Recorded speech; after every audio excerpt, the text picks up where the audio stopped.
Heimdall's Vigil, guardian of the Rainbow Bridge. Close your eyes and allow your mind to travel to a time before time, when the 9 worlds were young and the stars told different stories than the ones we know today. Breathe deeply and feel the cool, clear air of Asgard fill your lungs. As you settle in, let your consciousness drift like the mist that hangs over the Rainbow Bridge, the one the ancient Norse called Bifrost. This is where our story tonight begins, not with the din of battle or the clamor of mead halls, but with the silent, eternal vigil of one of Norse mythology's most fascinating and least understood beings.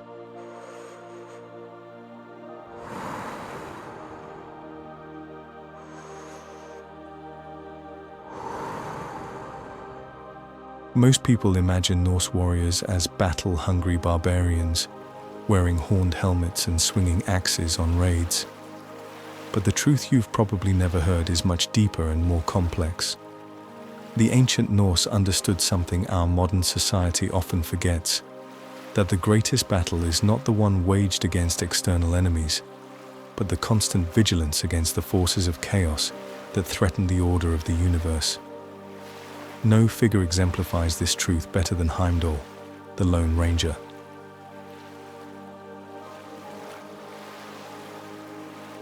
Heimdall was not born like the other gods. The ancient sagas tell of his 9 mothers, all sisters, who were the waves of the primordial ocean. Imagine being formed from the very foam of the sea, his first breath lulled by the eternal rhythm of the tides. Unlike Thor with his hammer or Odin with his wisdom, Heimdall's true strength lay in his awareness. He could see 100 leagues away, both day and night. He could hear the wool growing on the sheep and the grass sprouting in the fields. But what few know is that this extraordinary ability came with an equally extraordinary price, the eternal solitude of constant vigilance. Heimdall required less sleep than a bird. While you now allow yourself to relax and let go of the burdens of the day, imagine spending millennia in constant vigilance, your senses ever alert, ever aware. To endure such an existence, Heimdall developed mindfulness techniques that modern warriors would call deep meditation.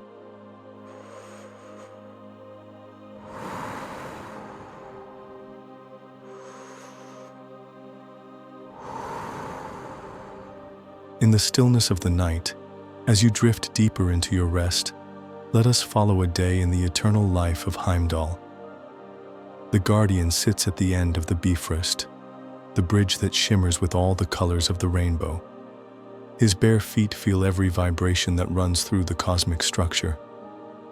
His eyes, which some say are golden like the sun, observe the 9 worlds simultaneously, but without anxiety or haste. Heimdall developed the art of being completely present in the moment. When he watched the stars, he did not worry about what was happening in the oceans. When he listened to the whisper of the trees in Midgard, he was not distracted by the sounds of Jotunheim. This skill of focused attention was his true power, more valuable than any magical weapon. Breathe slowly as you imagine this scene, inhaling, exhaling. Just like Heimdall, allow yourself to be fully present, just observing, just feeling.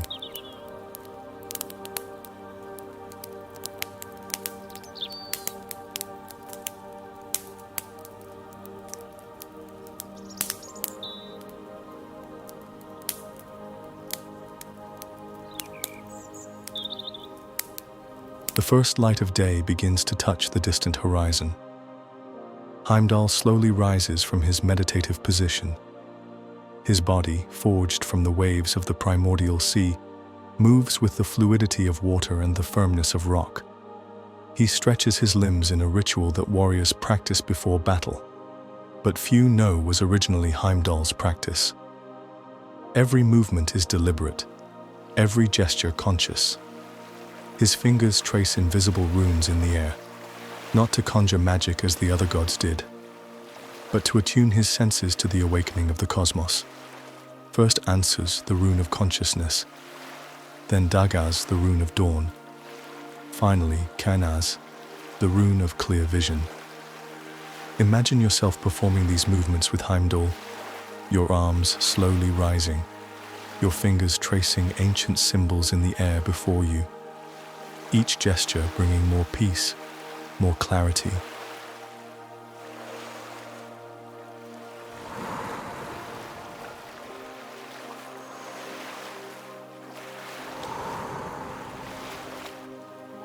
The ancient manuscripts, rarely translated into modern languages, speak of a ritual that Heimdall practiced at dawn.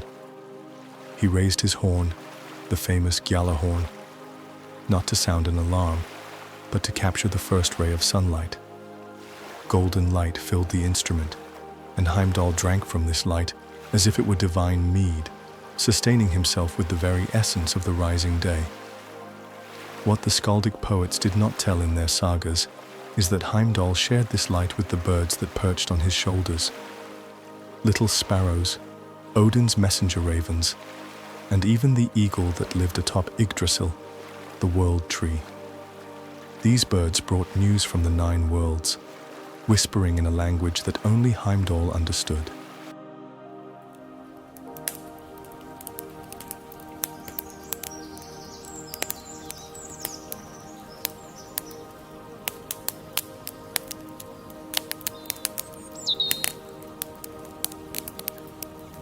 As the sun reaches its zenith, Heimdall adjusts his position. He now sits cross-legged, his hands resting on his knees, palms up in a gesture of receptivity. The warmth of the midday sun bathes his face, and he allows its warmth to penetrate every fiber of his being. It is at this moment that Heimdall practices what the ancients called far-seeing.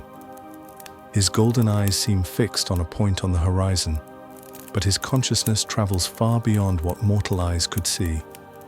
First, he directs his attention to Midgard, the world of humans. He observes a young mother in a small Norse village, singing to her baby as she weaves. The song is about Heimdall, though she does not know that the god himself is listening at this moment.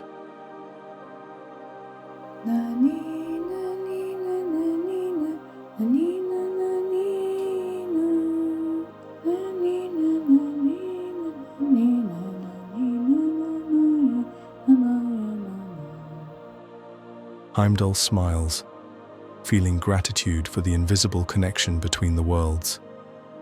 His attention then moves to an old warrior resting beneath a tree. This man has fought in many battles, but has now found peace in his final days.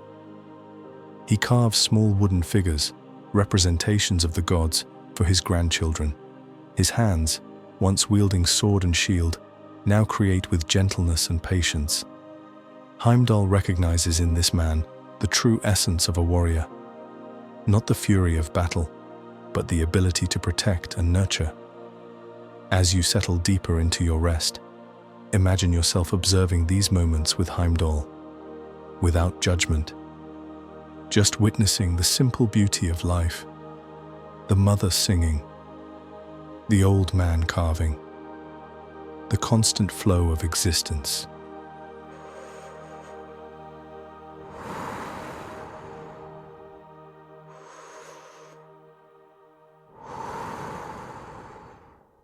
The hours pass like clouds in the sky, unhurried, unopposed. As the afternoon begins to give way to dusk, Heimdall receives a rare visitor. It is not a god or a giant who approaches over the rainbow bridge, but a more subtle presence. It is Mimir, or more precisely, Mimir's consciousness. Few know the story, but after Mimir was beheaded in the war between the Aesir and the Vanir, his head was preserved by Odin. Yet his essence, his deepest consciousness, occasionally travels through the 9 worlds like a thinking mist. Guardian of the bridge, Mimir's voice whispers, more like a thought than spoken words. What do your golden eyes see today? Heimdall does not turn to face the presence. There is no need when one can see in all directions at once. I see what I have always seen, wise Mimir, Heimdall replies, his voice like the distant murmur of waves. I see change and constancy dancing together across the 9 worlds. And what do your ears, which can hear the grass grow, hear today? Mimir asks. Heimdall closes his eyes, allowing his hearing to become his dominant sense. I hear fear in the hearts of men, he says after a long moment. They fear the coming winter. They fear that Skoll will finally reach the sun. They fear the unknown. And what would you say to them if they could hear you? Mimir asks. I would say that fear is like the morning mist, Heimdall replies, his voice now a whisper. It seems solid and impenetrable when we are immersed in it, but it dissolves with the light of awareness. I would say that even I, who see the future and the past, live in neither, only in the eternal now. Mimir seems to smile, though he has no visible form. That is why you are the perfect guardian, child of the waves, because you understand that true vigilance is not anxiety about what may come, but total presence in what already is. As you listen to this ancient conversation, allow your own worries about the future to dissolve. Just like Heimdall, you can find strength in presence, in the present moment, which is the only moment that truly exists.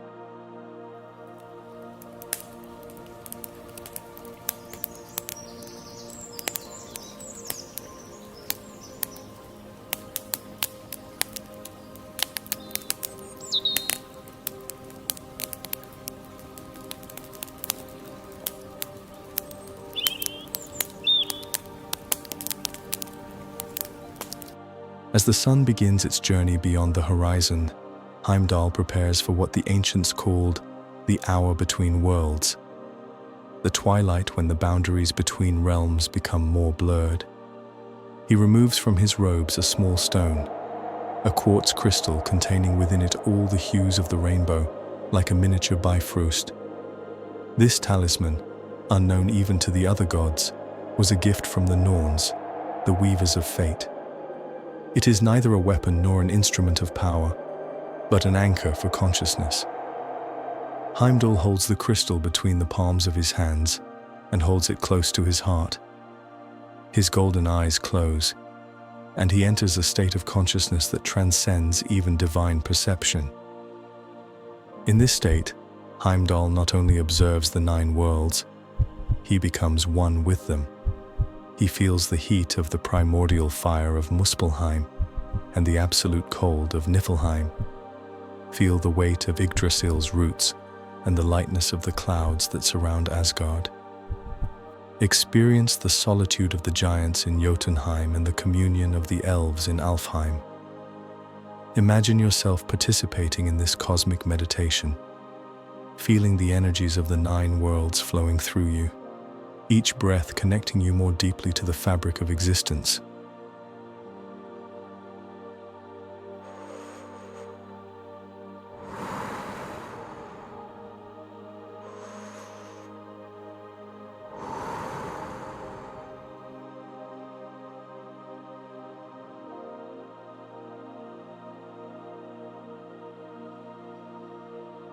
While the other gods feasted in Valhalla, Heimdall found joy in contemplation. He watched the lives of humans unfold on Midgard, their loves, their struggles, their moments of stillness. He witnessed the birth of children and the last breath of the aged. Through this observation, he understood something that many warriors only discover too late: that life is precious precisely because it is transitory.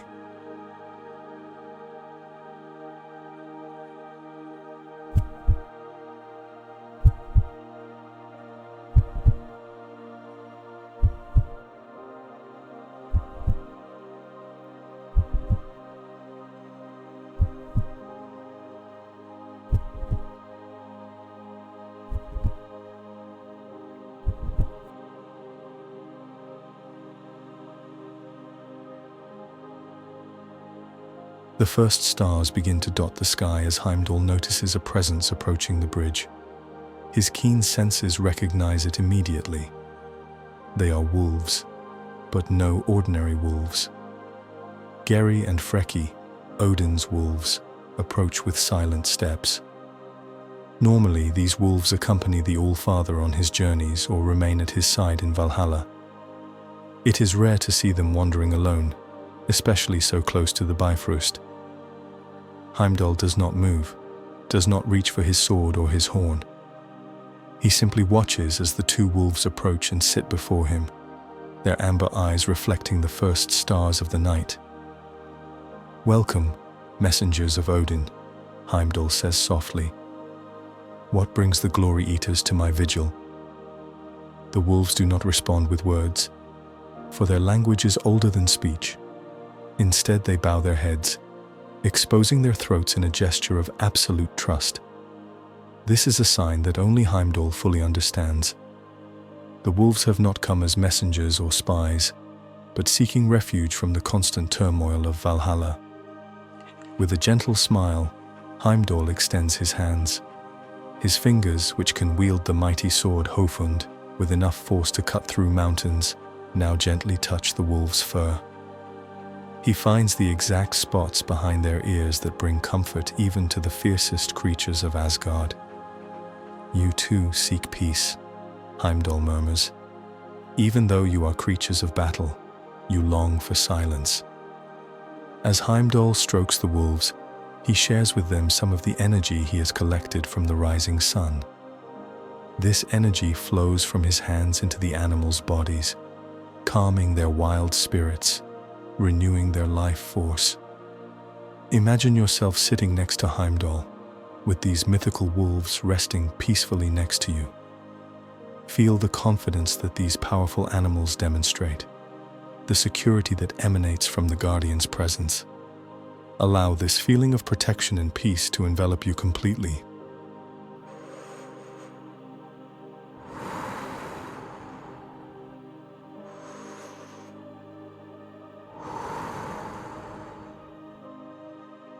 Night deepens and the starry blanket completely covers the 9 worlds. Heimdall prepares for the most secret aspect of his vigil, the one that even the sagas do not mention. He raises his face to the sky and opens his senses wide. To Heimdall, the stars are not just points of light in the void. They are sentient beings, ancient beyond the comprehension of even the gods. And they sing, a melody so sublime and complex that only ears that can hear the grass grow can perceive it. This is the Song of the Stars, a cosmic symphony that tells the story of the universe from its birth to its eventual rebirth after Ragnarok. Heimdall does not just listen to this song, he participates in it. His breathing synchronizes with the rhythm of the constellations. His heartbeat echoes the pulse of distant stars. As you drift deeper into relaxation, imagine hearing fragments of this celestial song. Crystalline notes that tell stories older than time, melodies that flow like rivers of light between the stars. Odin's wolves, Geri and Freki, also seem to hear the song. Their heads lift, ears alert, eyes reflecting the starlight. They understand, in their own way, the grandeur of the moment. Heimdall then does something surprising. He begins to sing along with the stars. His voice, rarely heard even in Asgard, is like the sound of the ocean contained in a seashell, deep, resonant, carrying echoes of its 9 mother waves. The song has no recognizable words, only vibrations that resonate with the very fabric of reality. It is a song of protection, stretching like an invisible cloak over the 9 worlds. As he sings, Heimdall weaves threads of consciousness that strengthen the barriers between the realms, especially against the forces of chaos that always seek entry. This is Heimdall's true power, far beyond his sword or his horn. The ability to harmonize with the cosmos, to synchronize his consciousness with the fundamental rhythm of existence. It is a form of magic more subtle and more powerful than Odin's spells or Freya's enchantments. As the song continues, you can feel your own breathing naturally synchronizing, your body relaxing more deeply, your mind becoming still like the surface of a lake at dusk.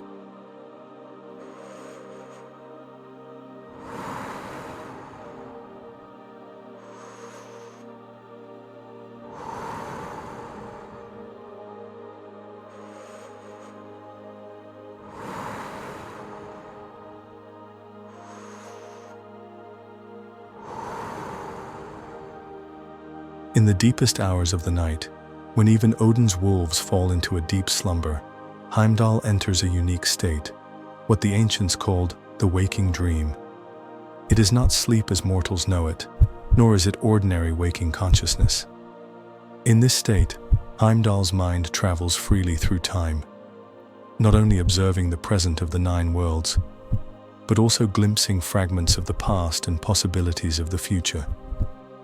These visions are not concrete prophecies, but ripples in the fabric of time, potentialities that may or may not manifest.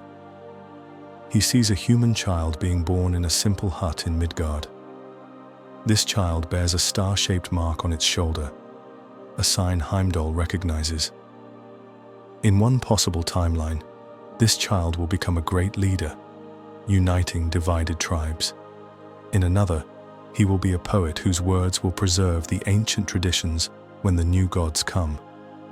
His consciousness then drifts to Jotunheim, where a lone giantess carves mountains with her bare hands. She creates not for destruction or conquest, but for the sheer love of form. Heimdall recognizes in her an ancient soul, one who existed before the war between the Aesir and the Jotnar, one who remembers a time when the kingdoms lived in harmony. These visions flow like water, one merging into the next without defined boundaries.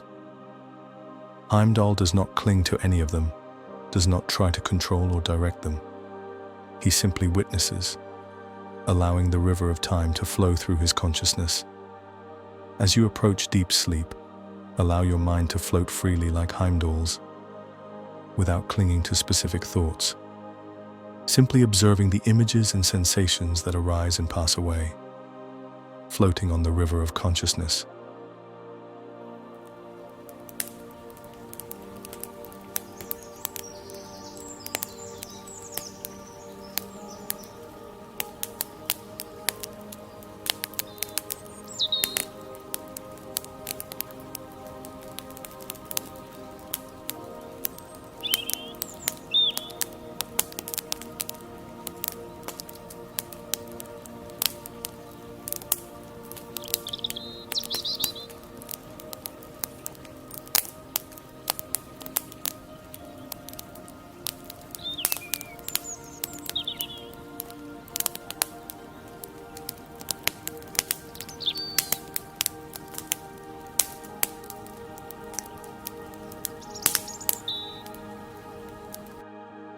The first light of dawn begins to touch the eastern horizon.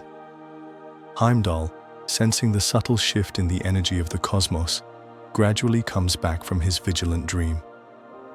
His golden eyes slowly open, adjusting to the rising light. Odin's wolves, Geri and Freki, also awaken. They stretch, their powerful bodies lengthening like shadows in the dawn. With a knowing glance at Heimdall, they rise and depart silently, returning to Valhalla before their absence is noticed. Heimdall watches the wolves go, a soft smile on his lips. Then, with fluid, deliberate movements, he stands. His body, which has remained still all night, shows no sign of stiffness or discomfort. Every muscle, every tendon responds in perfect harmony. He walks to the edge of the Bifrost, where the rainbow bridge meets the sky of Asgard. There he raises his arms in salute to the rising sun, not in worship, for the gods do not worship, but in recognition of the eternal cosmic dance of light and shadow, of wakefulness and rest. And so the cycle is complete and begins anew. Heimdall returns to his guardian position, ready for another day of eternal vigil. But he carries with him the renewal that came through the night, the wisdom of the stars, the energy of the cosmos, the peace of the waking dream. As you drift into deep sleep, take with you this final lesson from Heimdall, that even in constancy there is renewal, even in vigilance there is rest, even in solitude there is connection with the entire cosmos. Rest now, traveler of the nine worlds. Rest as Heimdall resumes his vigil. Rest in the security of knowing that some warriors fight not with swords, but with attention, not with violence, but with presence, not with strength, but with infinite patience. Rest, rest, rest.